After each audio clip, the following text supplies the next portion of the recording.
Let me just show y'all what I got going on this evening. I am seriously aggravated that I have to do this, but this is what it's come to because I neglected the bees so badly. I had a lot of them get slimed out, and then I also got a lot of equipment that was given to me that got flooded, so on and so forth. So I'm going through my whole operation here. These are all, everything you see is all stacked up as all empties, and there's more back there in the shadows beyond that pile.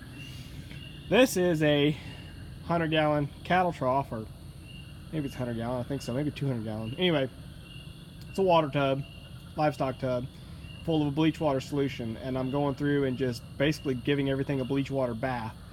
I was trying to scrub it. I scrub them when they're real dirty, but for the most part I'm just giving them a dunk, letting them soak for about 30 minutes, and then pulling them out. And my biggest deal here is I'm just trying to get the smell out, that just musty smell of old dead out beehive, or even worse, slimed out beehive. They stink so bad when the beetles get them.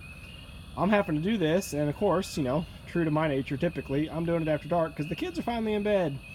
But the bigger issue is that I have got 15 packages showing up in a month, so I have to get this crap done because I've got to get all these washed, I've got to get them to dry out, and then I've got to go through and re-wax all of the frames and foundation. I've showed you that before, where I just dip them in a 5-gallon bucket of melted beeswax and just kind of a quick dip recoats the plastic foundation, and it also gets some wax on the frame and kind of seals it up. So it's going to be a lot of man hours that are tedious, that drive me crazy, but hopefully it'll piss me off enough that I won't let it get this bad again.